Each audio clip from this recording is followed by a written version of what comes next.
Here,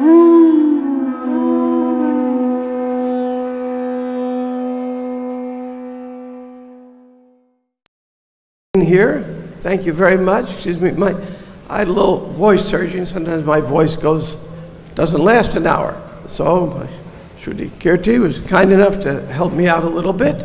It's a big honor to be here in Vrindavan. I think it's the biggest honor, and I'm very delighted to be here. I just want to have an idea of who else is here. So whoever lives in Vrindavan, raise your hand.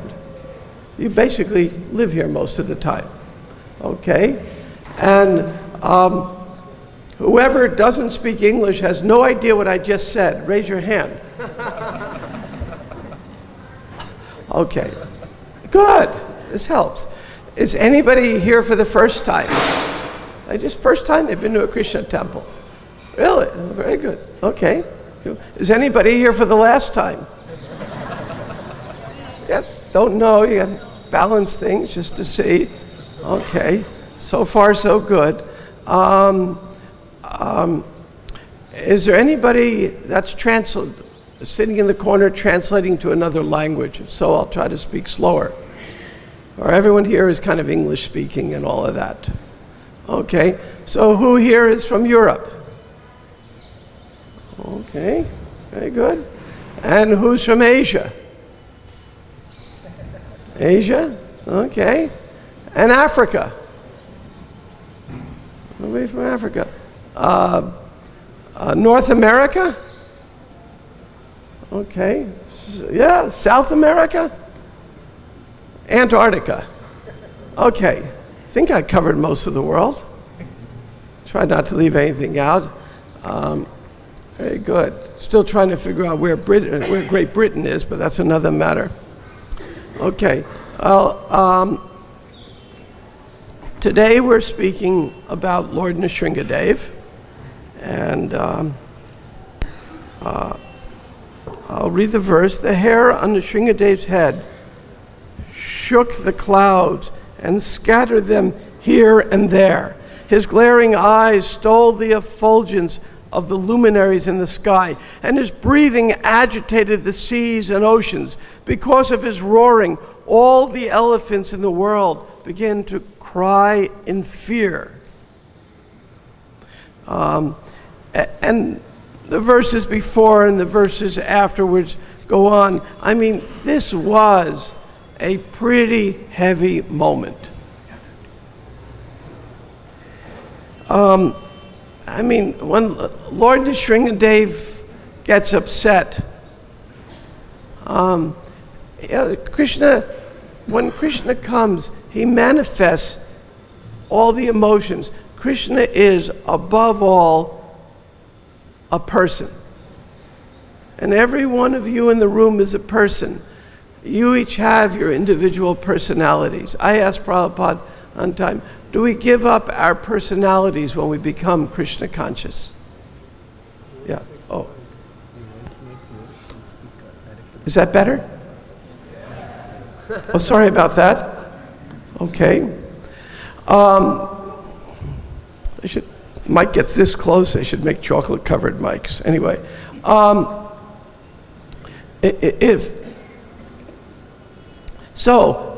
the question comes, are we really a person? And if we're a person, what does it mean? Do we give up our personality to be Krishna conscious? So we're going to talk about that a little bit today. But I want to go into the purport first. As the Lord says in the Bhagavad-Gita, 10:41. Some pundit, give me 10:41 real loud. Come on, we got pundits here. Not one pundit? Come on, I gotta be a one pundit.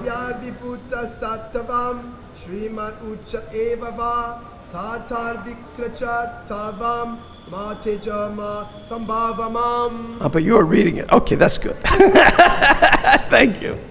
Know that all beautiful, glorious, and mighty creations spring but from a spark of my splendor. I think of that verse all the time. last night I was in a rickshaw, and there was this beautiful sunset. It was one of these red sunsets right over the Yamuna River. I mean, it was spectacular. I mean, the sun was so bright red, and there was a little bit of a mist, and the river flowing, and in the background you can hear from maybe 5 or 6 different locations the Maha Mantra. And I was thinking, wow, it doesn't get better. And I thought of this verse. Of course, I was also preparing for the class, so the verse was on my mind. Know that all that's beautiful, that really was beautiful. Glorious, that was glorious. And mighty, it was awesome. The large sky was just a spark of his splendor. So that moment last night, I saw that was a spark of Krishna's splendor. It was quite nice. Sometimes I've seen, as aspiring bhaktas, we sometimes go through various gyrations. And one of the gyrations is we want to sort of give up our relationship with the world. Because our relationship with the world prior to taking up devotional service was basically, hey world, what do you got for me? What are you going to give me? I want something. When I first came to India, I came to India I came here originally as a high school teacher in the most advanced, modern, progressive state in India. I was a high school teacher in Bihar. So,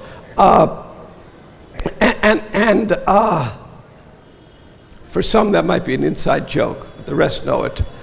And I wanted to know what's the source of the Bhagavad-Gita. I came to India I want to come on the inside, find out where does this great knowledge come from?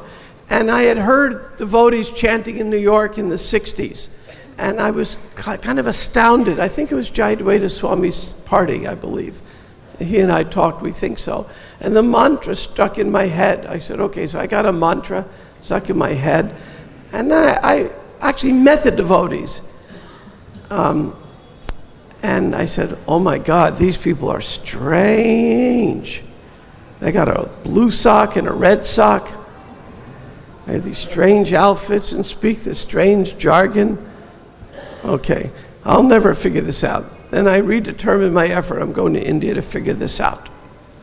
So when I got to India, I would go to various temples and even mosques, and I would ask this one question. Simple question. Why are you here? What's your purpose of being here? A simple question. And I got only one answer.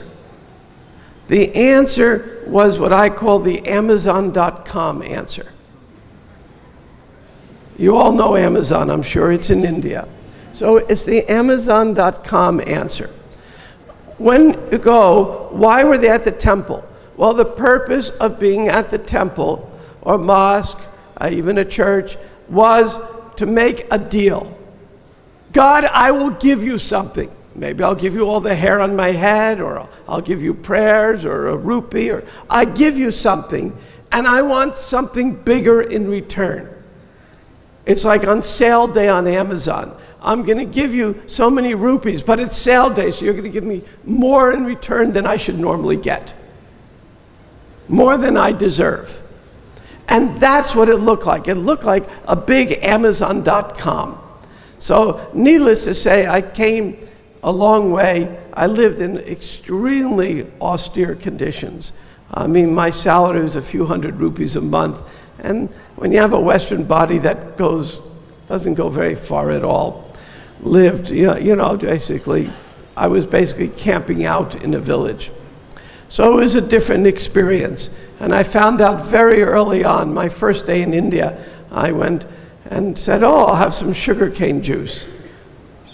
Don't do that on your first day in India. So some great austerity, and then there was no answer to the questions. So disappointing. Why are we here? So we'll continue and then get back to this. The illumination of the planets and stars in the sky is but a partial manifestation of the Lord's effulgence. There are many wonderful qualities of different living entities, but whatever extraordinary things exist are but part of the Lord's tejas, his illumination, tejas, or brilliance. The deep waves of the seas and oceans and the many other wonders within the creation of the Supreme Personality of Godhead all become insignificant when the Lord, in his special feature, incarnates within this material world. Everything is insignificant in comparison to his personal, all-defeating, transcendental qualities. Oh my God.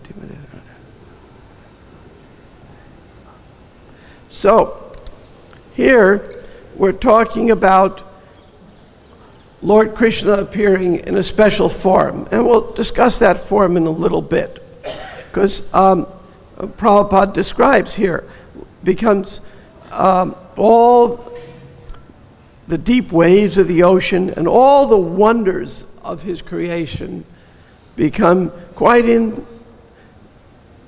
insignificant when the Lord, in a special feature, incarnates in the material world. And it's just like we're sitting here and it's nice, it's a nice cool day for the first time in Vrindavan this morning. And there's nice breezes and everyone's kind of comfortable and everyone looks kind of well. But if somehow a lion would jump through the ceiling and stand in the middle of the room, we would forget everything else. Everything else become insignificant. And if that lion had hairs, who just his hair standing up would knock down the airplanes of the demigods, we'd be even more amazed. So Lord Nrsingadev appeared for various reasons. One of the reasons is because God is a person.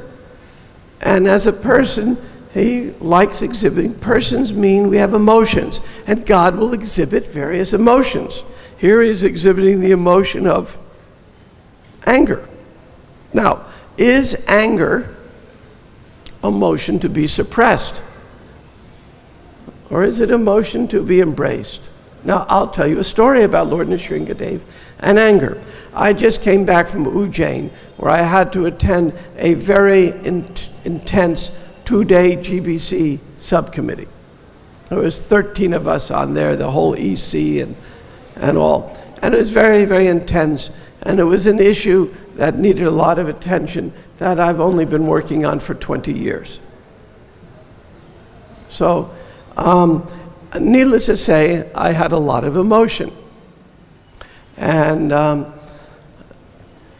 there was different sides, different positions, and it had a lot of importance to our society. And by the way, it ended perfectly well with complete and unanimous agreement, because that's what happens when the Upadeshamrita plays out. Upadeshamrita means devotees reveal their mind in confidence. In this case, devotees really were able to, I do ISKCON Resolve, which is conflict resolution for ISKCON. And one of the most Krishna magical moments I get in my service is when devotees actually reveal their mind in confidence, sometimes even with a lot of emotion. And the other side actually hears them, and they hear them. St. Francis of the Catholic tradition used to say, if you want to be understood, what do you do? Somebody know? If you want to be understood, what do you do? Can somebody tell me? Listen. If you really want to be understood, what do you do? I really want to be understood by you, Shruti. What do I do? I understand you. I understand. If you really, yes. Listen. We don't know how. You know that God. We always forget God gave us 2 ears and 1 mouth. But listen is right. Understand. You're right. Listen is it. If I want to, what's the opposite of talking? Some people would say listening, but for most of us, it's waiting to talk. Yeah, we're not really listening, but to really listen, The mindfulness has become the big rage now, the Buddhist mindfulness. And of course, it's a very, there's some powerful techniques there. But the best mindfulness is going to do is give us a little peace, take away some of the pressure. It's not going to take us to the next step. Nevertheless, as devotees, it's very, very useful to be mindful. To be mindful. And a part of mindfulness is learning how to actively listen. It was interesting. Prabhupada, as Shruti will confirm, very keenly listened. He understood what we were saying. I'll give a little side story. One time, Prabhupada, he was so keenly aware, he was going on a little walk on Juhu Beach. Haridanand Raj told me the story. And there were like 10 people went with him every day. Same 10 people. And they're walking past this tall building on the way to the beach. And Prabhupada turns, as they're walking past the building, Prabhupada turns to one of the devotees, all the devotees, and goes, "Where is he?" The devotees look around, thinking which one of the 10 is missing. "We're all here, Prabhupada." And Prabhupada goes, "No, where is he?" And they look around again and count, "We're all here, Prabhupada." And Prabhupada again goes, "Where is he?" Devotees say, "Prabhupada, we're all here." Prabhupada goes, "No, the guy on the 10th floor, every day he's watching us walk by, and he's not there today." That is an example of mindfulness. Seeing, observing, being keenly aware. So we're digressing a little bit, but the point is that Krishna is a person, and he has his personality, and Nrsingadev represented the opportunity to show a little anger. And sometimes it's appropriate to show anger when if Prabhupada had his Nrsingadev side, Shruti Kirti Prabhu could take us till midnight telling stories about that very excellently. So, but I'm just going to tell my little story. So I'm at the GBC meeting, and there's this intense 20-year issue. Now, I'm trained to be a neutral party for many mediations, but I have my emotions, and this particular issue, I had my own strong feelings. And I didn't want to get angry. So what could I do? Because when there's pent-up emotions, that can happen. So I said, okay, that won't be auspicious. And when something weighs on one for a long time, and any of us feel something is being done unfairly, we can experience these emotions. So there I am in Ujjain. Who's here been to Ujjain? Ujjain. Well, Ujjain's a special place. Bhakti True Swami built a beautiful, beautiful temple, and he put a Nrsingadev deity there, just like Mayapur's Nrsingadev, kind of in the corner, kind of dark, kind of ferocious, and really did it well. So I went up to Lord Nrsingadev every day, and I said, "Lord Nrsingadev, you are the essence of anger. You're Krishna appearing in his angry form. So I'm begging you, take away my anger. I don't want it. Please, you take away my anger." And then I went to Radha Madan Mohan. I said, I had my own special private prayer to them. And then I went to Krishna Balaram. And I said to them, at the deity installation in Vrindavan, were you there, Shruti Kirti? The deity installation here? Yeah.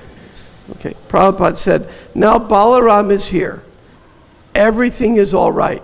He can give you spiritual strength if you feel weak. If we ever have difficulty, we can approach Krishna and Balaram and say, "Sirs, this is the problem," and they will do the needful. So I went up to Krishna Balaram and I said, "Sirs," and I described the problem. I said, "For 20 years we have not been able to solve this problem. Sirs, I am at a loss of what to do. What do we do?" So I said that, and I had my own private prayer with Radha and Krishna before to open my heart up, told Nrsingadev to empty out any emotions that were not appropriate for the day. And I said, sirs, you have to solve this problem. And I was very directive about it because Prabhupada said to do that. Do you remember when he said that? Did I say it correctly, Shruti? Okay. I wasn't actually here for that opening. And it happened. It happened very well. So, the point is, we each have our personalities. And what Prabhupada said to me on personalities is you don't give up your personhood. It was a big issue, because as we become devotees, sometimes we can become very cookie cutter. Like, for example, everyone has to look like this and dress like this.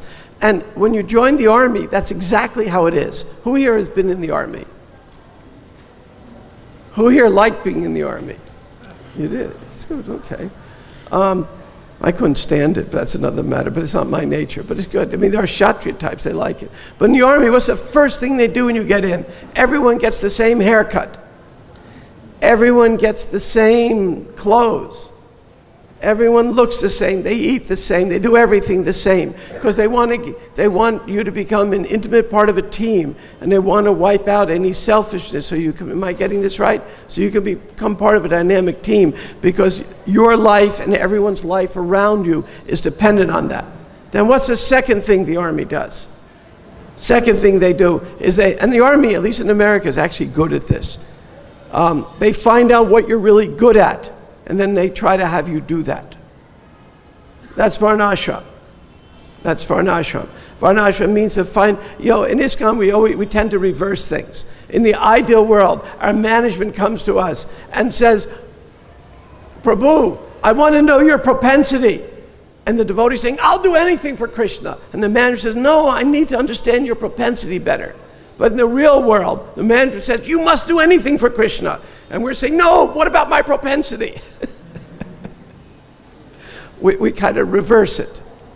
But Bourgeon had put it that way to me once. I thought that was absolutely brilliant. Nevertheless, we do have our particular personality.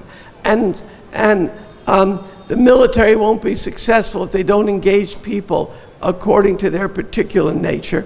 In a similar way in ISKCON, we are trying to do what Arjuna and Krishna did in the Gita. Find out our nature and engage that in Krishna's service. So what Prabhupada said to me when I asked him about this is, yes, because I was afraid all devotees were all kind of looking alike, talking alike, and those who had come to India were nodding their head alike, even though they're Westerners. And I was thinking, do I have to do all this? Do I have to give up everything? I mean, and so I was a little bewildered. Am I giving up my whole personality? And I realize there's obnoxious and bad things in my personality and things that need improvement. I mean, I wasn't that dull. I was self-aware enough to do that. But do I actually have to give up who I am? So what did Prabhupada say? Any guesses? What would Prabhupada say? What would some of you have said? Do I have to give up who I am? Yes, Prabhu. Here, microphone. So, we all have our spiritual identity and like our fingerprint. Everybody is an individual to serve Krishna. So no, we don't lose our sarup, our eternal position serving Krishna. But but I don't know my eternal position. Maybe I'm a rock in Vrindavan. I don't know. Right now, I know what I have. I have a Jewish body from New Jersey. For those of us from New York, that's the light at the end of the tunnel. But anyway, so I get this. That's what I was given. A white body and from America. So that's what I'm given. So yes. You add Krishna. Add Krishna. Yeah. One thing Prabhupada said. Yes. I can't hear you. I still can't hear you. Hold on, let me get the mic. Say again? Chant the holy name. But what about me? What about me? I mean, do I have to be me? That's a tough question. Think about it for a minute. Any other thoughts on this? I mean, how much of me do I give up to be a devotee, and how much of me do I keep? I mean, I don't want to just merge, but then again, you know, my own personality is so much material conditioning. You know, I mean, for example, I'm born in a Jewish family, so we're known as the chosen people, so we think we're very important, some of us. Some of you were born in Brahmin families, so you think you're very, very important. Oh, I am Brahmin, I'm very, very important. And some of you are Kshatriya families. Oh, I am so powerful. You know, we think like this. We have certain pride. Some of you think you're born in a man's body. Oh, so much better than a woman. You know, I mean, the real story is when you're born in a man's body, I personally find, Prabhupada noticed that the churches are filled with women, not men. Men have so much more pride often than women. Women have such ability to be nurturing and devotional. And there are, as Prabhupada repeated many times, his devotees, many, many intelligent women. So should I be proud that I have this particular body? Sometimes maybe. Should I be proud of that? But should I just entirely give up my bodily identification? What do we do with this paradox? Any other ideas? Okay, who in here has successfully given up entirely their bodily identification? Oh, you haven't. Okay. Should we feel horribly guilty about that? Should we feel guilty about giving up? That we haven't given up? I mean, if I show up tomorrow and I say, I'm going to come here in a sari, is that okay too? Trying to give up my bodily identification? So how do we deal with this dilemma? Any more ideas here? Yes. Take a microphone. Microphone, please. We're saying just engaging and serving Krishna. But if we do it, if everyone's engaging and serving Krishna, won't everyone just be looking alike and talking alike?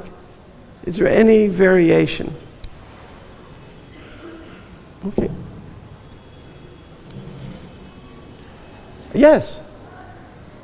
Come take a microphone, because we're broadcast on TV all over the world. When you come up here, there's going to be 1 million people watching you, so don't be self-conscious.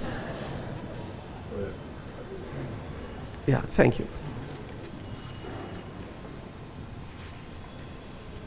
Hare Krishna. We don't have to lose our identity, but we lose our weaknesses and propensities, the weaknesses, but we replace them with the good qualities to serve Krishna. So you said, we lose our weaknesses. Okay. The bad qualities. Yeah. That is an impediment to serve Krishna. But we develop good qualities to serve Krishna, and at the same time we don't lose our identity of who we are. Well spoken. The servant of Krishna. Well spoken. Very intelligent answer. Thank you very much. I'll say, here's what Prabhupada said to me, if I may quote it. Does a devotee lose his individuality? Has anybody here wondered that? Or was I the only weird one around there? Who has wondered, do we lose our individuality? I wondered it a lot. Okay.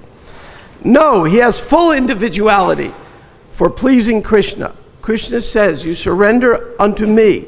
So he voluntarily surrenders. It is not that he has lost his individuality. He keeps his individuality. Just like Arjuna. In the beginning, he was declining to fight on account of his individuality. But when he accepted Krishna as his spiritual master, became disciple, then whenever Krishna ordered, he said, yes, that doesn't mean he lost his individuality. He voluntarily accepted whatever Krishna says I shall do. Just like my disciples, they have not lost their individuality. but they have surrendered it. That is required. And then Prabhupada goes on, and I ask again, does the devotee who surrenders keep his individual taste for things? Does he keep his taste? We'll take a vote. Who here says yes? Who says no? Okay. And who doesn't know? Everyone has to vote. Come on, we're in a democratic country here. Okay. And Prabhupada, are you ready for the answer? We have a little drum roll first. The answer is yes. He keeps everything, this is dramatic, in full. But he gives preference to Krishna. He gives preference to Krishna. Suppose I like something, but Krishna says you cannot use it. Then I shall give it up for Krishna's sake. So, anyway, Prabhupada then goes on to give examples. So, Krishna is a person, is what's behind all this. And Krishna appears in various forms. When Krishna had an itch on his back, what form did he appear? Krishna had an itch on his back. Any of you ever have an itch on your back and say to your friend, hey, can you scratch right here? I can't quite reach it. Or you have one of those back scratchers. We all get itches on our back. When Krishna had an itch on his back, what form did he appear in? Yes. And how did he get his back scratched? The demigods and the demons churned on him and scratched his back. Krishna's a person. His back itches sometimes. His back will itch. You're a person, your back itches. It's person. We don't lose our personality in becoming devotees. Sometimes when Krishna exhibits a little anger, Krishna exhibits person. So the lesson in here, at least to me, is that we're trying to purify our personality, but not give it up. One of the greatest problems I find in ISKCON, in my own work in dealing in a mediation setting with devotees, it's one of the biggest problems I find in the movement. I can sum it up in one word: loneliness. Loneliness. I find a huge number of devotees feel lonely. I feel that this one issue is a root cause of it, in which we're trying to give up our personality, and that's not what we do for Krishna. We use our personality for Krishna, and if something is unacceptable, we may have to put it in our anartha category and rise above it. But that existential loneliness comes from trying to be somebody we're not. And then, where does the loneliness come from? The Upadeshamrita gives very clear and specific instructions. It says, as devotees, we should do what? Reveal our mind in confidence. Give and receive prasadam, so many things. But there's an old saying we used to have in the movement: telephone, telegraph, and tell a devotee. Meaning, there wasn't much confidence kept. Telephone, you can broadcast widely. Telegraph, we used to have it, don't have more. Broadcast widely. Tell a devotee my inner darkest secret. Broadcast widely. So, but all of us have our personal struggle. We have our weaknesses and we have our strengths. And we have to have those close friends and associates that we can reveal our minds to without being judged. Because when we're judged, and that's why mindfulness has become so popular, because mindfulness is how to rise above judgment.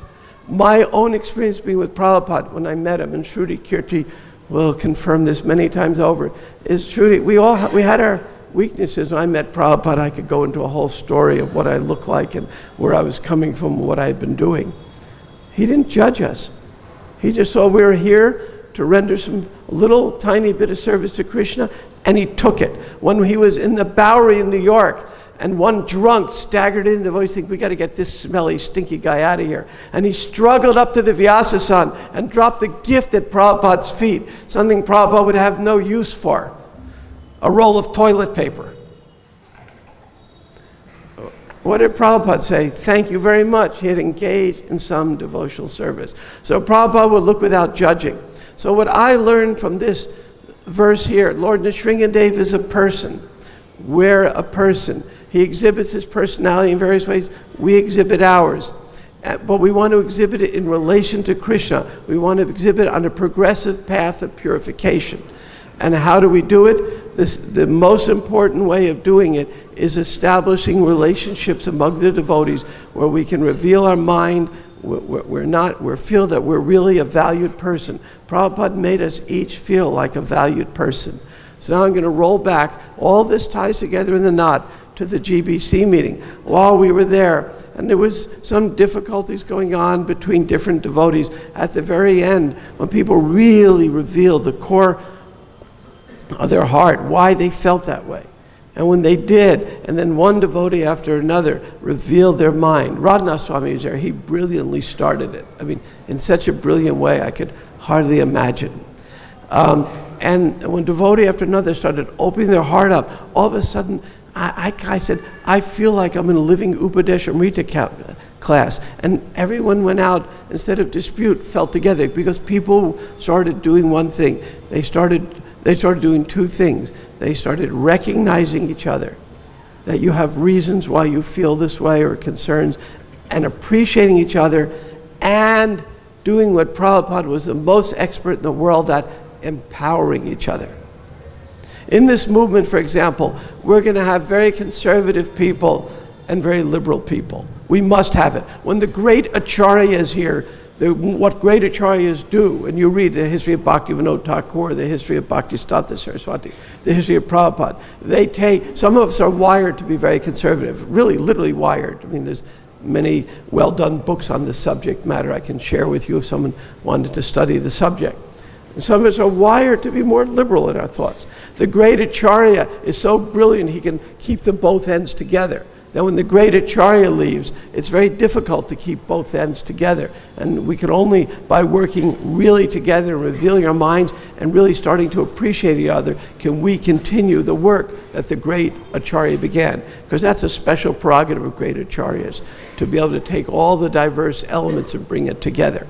So we're going to stop here and leave some time for questions. I appreciate speaking. But before that, I want to give an unpaid commercial announcement. Shruti Kirti had opened up the subject matter. So good having you here. See, when Shruti Kirti's here, and I can see his smile, then I feel always peaceful and happy. A very happy smile for me. So there is a book here that Shruti Kirti recommended. So I'm also going to recommend this to you from the bottom of my heart. There are several books of the earlier days of the movement that are good. Mukunda Goswami's Miracle on 2nd Avenue, the very early days, there's nothing quite like that. It is brilliant. The recently released Shama Sundar's Chasing the Rhino, Volume 1. Oh, is that fun to read and so informative.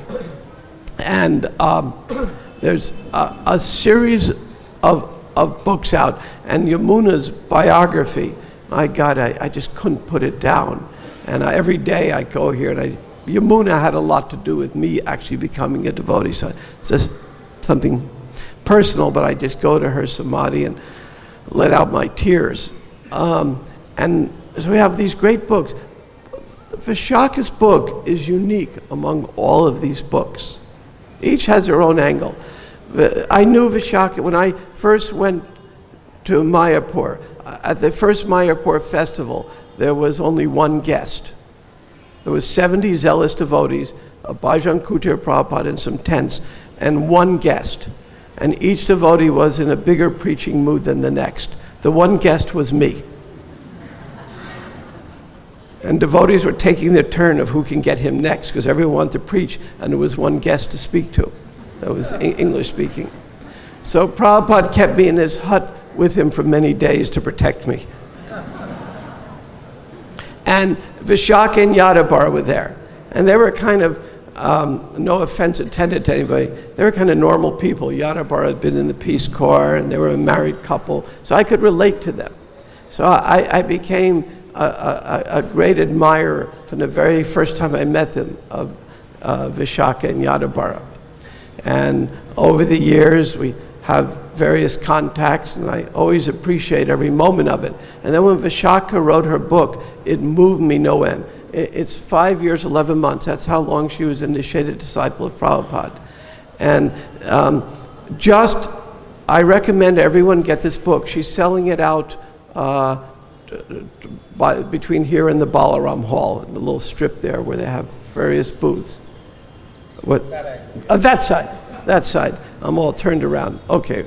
And I just reread the part of Prabhupada's departure, and now that day is coming up, and I have to say that the emotions and description of it is probably the description of those days that most moved me at all. And the struggle she had, because she was like me, kind of not so much coming from the hippie world, but coming from a world of professionalism. I was a professional, she was a professional photographer, and then trying to see how we can fit into this movement, which to both of us appeared to sound kind of cultish at times. And then Prabhupada captured her heart as he captured mine. That story is so touching, so personal, and so important that everyone here must buy this book. So I want to know how many people here are going to go buy that book today. Okay, how many are not going to buy the book? This is getting better. Okay, good. Okay, so now I've said what I wanted to say from the core of my heart. So we have questions now, time for questions. Yes, Prabhu, in front, in yellow here in front.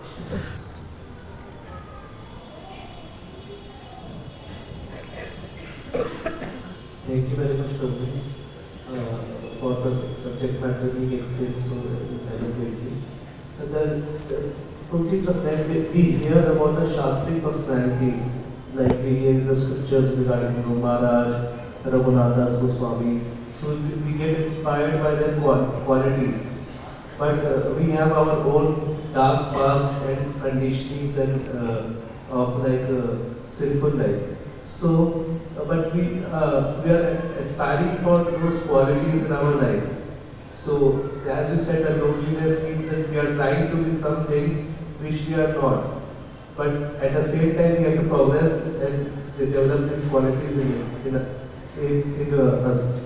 So it takes us to sometimes in a zone of mind where we are struggling with our identity, that who we are. We are aspiring for something, but we are acting in a little contrary way. It creates confusion amongst us also and the devotees around us.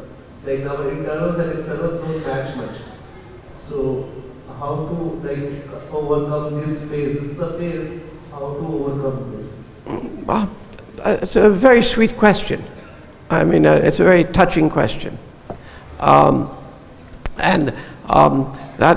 probably requires more elaborate discussion than we would have time for. So I'll just say a few words, and maybe this topic can be continued later here.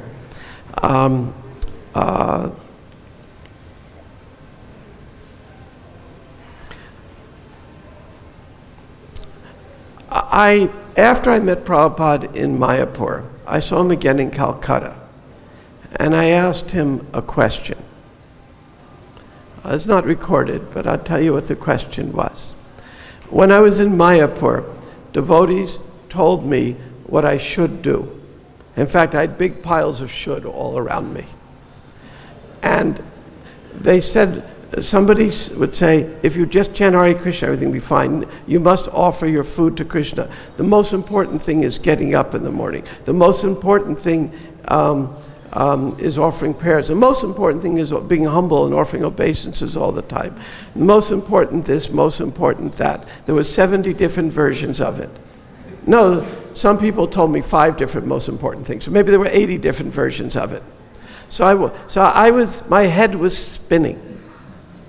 And I was trying to figure out, okay, I'm really determined. I want to move ahead and advance my Krishna consciousness. What do I do? And I got the opportunity in Calcutta to ask that question of Prabhupada. Just simple, what do I do? I mean,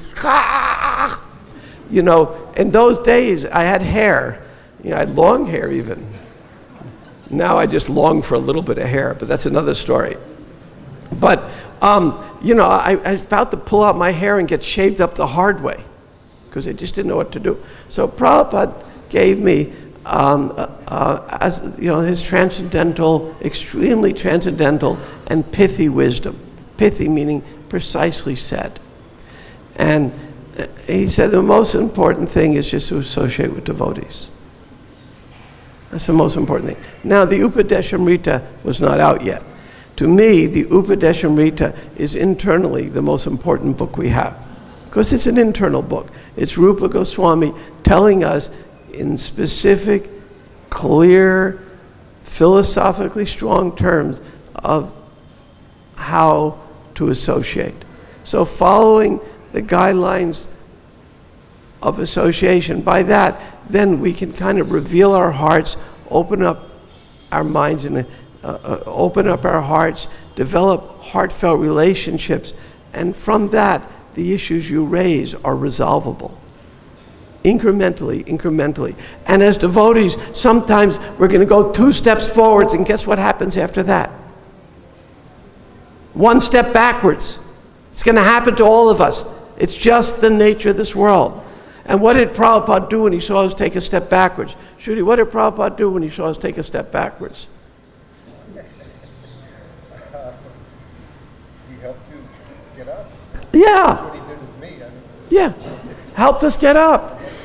He helped us get up and move on. You're like you're learning how to walk. Kid falls, you don't say, okay, look at you, you fell, you little dumb, crippled little kid, you fell. You don't talk to a kid. You say, no, get up and walk. You get it. So that's what it's like. So we need to have that loving relation among devotees. We really have that deep affection. I mean, whenever I'm reading now that beautiful book on Narottam that just came out, Tirtha's book, beautiful book on Narottam. And you see it in the CC, you see it everywhere. And the loving relation among devotees is what made it work. That's what makes the movement work. Yeah. As the Beatles said, all you need is love. They just didn't understand how to do it. Okay, any other questions? We're almost out of time. Yeah, okay. Yes.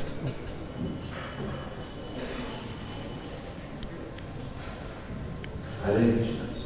Thank you for a very nice class, Prabhu. But I'd like to point out, with respect, that the answer you got, the story.